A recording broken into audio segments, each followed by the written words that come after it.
Hi, my name is Emma from Inflatables, and today we'll be talking about the Mustang Survival Helix CSS Drysuit. This does come in a women's version as well as a man's, and it also comes in a women's version with two choices of colours as well as a man with choices of colours as well, which is quite nice to see from a premium drysuit brand. Often they're mostly just a unisex with mostly just a bit of a more duller men's colour, so I think the women out there will really enjoy having a choice of colour, especially this coral, which is really nice and bright.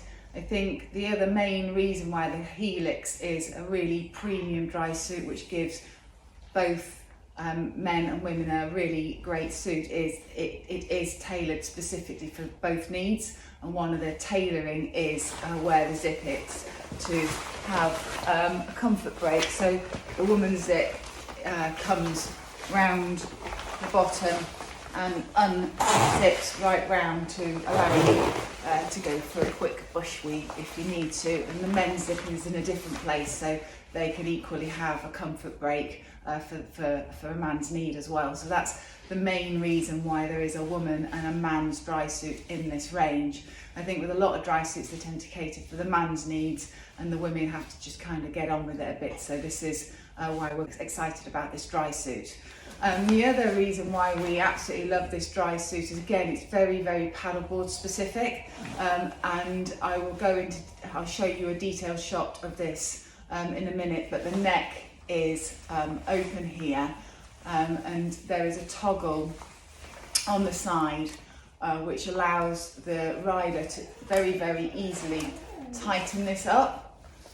And once that's tight, there is absolutely no water that can get into this suit. So if you are in very cold conditions, then that suit can be tightened up, and there's literally no water that gets into it. I have tested it down on the river, and that's super tight, and no water can get in at all. And then whilst you're paddling and maybe getting a little bit of energy up and getting a bit hotter, you can very easily tighten that neck, which is very comfortable, and also just allows you to be a bit cooler as you're getting a little bit hotter.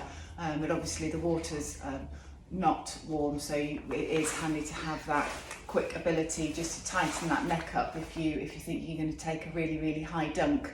I think if it's slack and you're just kind of just falling off the back of your board, the neck's not really going to allow a whole lot of water to get in anyway. I think most of us paddleboarders, I think we've all realised when we're falling in, you fall on the front of your board, and then it's actually your feet that get kind of a good soaking, but the top torso tends to stay in anyway. And if you're unlucky to have somebody tap the back of your board, or you hit a rock or something and you're kind of falling backwards, again your head is staying out of the water, especially if you're wearing a buoyancy aid. You don't really kind of go full immersion anyway, but if you are conscious and you really want that capability with 100% stay dry, that is a winner for us. A lot of dry suits have a full tight neck. Not only is it overwhelming for most paddleboarders to have that full tight neck, unless people are coming from maybe a scuba diving background, but we just don't think it's necessarily in a paddleboarding environment. The other part of this dry suit that's nice to talk about, and especially for people who are paddling constantly in cold weather, is the bottom of this suit. Let's take the shoes off. It comes with a dry sock rather than neoprene. So the wrist is neoprene, again really comfortable, but the feet are actually a full foot.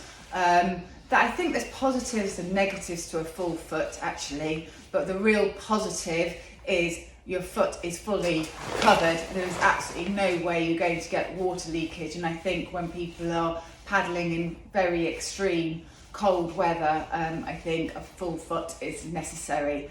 So that's where this dry suit comes in, and I think this is a full dry suit that you would be wearing when you're in the cold, rather than something that you're just going to be pottering around in medium weathers. It's a full, you know, cold dry suit where, you know, if you're in the top of Scotland or in Iceland, or, you know, a freezing cold sunny day down south, if you've got the pennies to have an extra dry suit, then this is where this really comes in.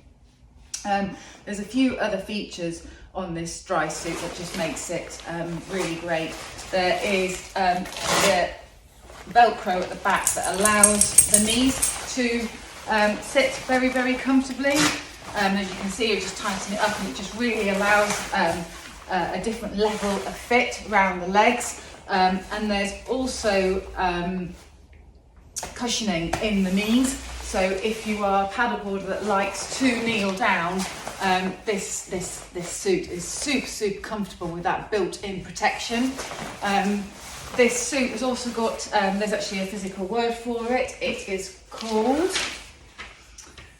it's a 3-layer marine spec BP fabric. Is durable, waterproof and breathable with a 500D cordura on the seat and knees. Is durable, abrasion resistant. You can see why I had to read that, a lot of words, but basically it does mean that this suit is highly durable where it needs to be. And then there is a different fabric that is much lighter and much more easy to move in everywhere else, so it is part of the reason why it makes it extremely comfortable. There's a lot of technology into these suits as well, gone into the way you move in them, and there is a size chart online which I will share in the Sup Inflatables link, but the way they've built this suit to allow everybody to have a perfect fit is really to a high level. This suit is at a large, and actually it's a little bit big for me, but it's their demo suit, so it got sent over to us knowing that actually at my height and weight it's probably a little bit too big, and I would be a medium. But what I think is great about that is I'm about 5'10" and about 68-70 kilos. And me being a medium does allow the possibility of larger riders to actually have a woman's suit that fits them. Hello, Cruz. So I think it's really great that they are building suits to cater to a degree to larger riders. And I'm not saying they're absolutely perfect on this, but at least it's a start. So yeah, this is a bit big for me, but I think that's actually a really positive, because normally when I'm buying water sports equipment, I'm either in a man's kit anyway to allow for me as a woman, taller woman, to have that stretch. So I think it's great that they're catering to the view that not all women are shorter. There are taller riders as well, and normally I do have to buy men's kit to allow that fit. So it's fantastic that they've thought about all different size shapes of women. And now I think that's about it. Thank you very much for listening. I will put some detailed shots into this video as well, so you can see the details throughout the suit, and chat to you soon. Thanks, bye.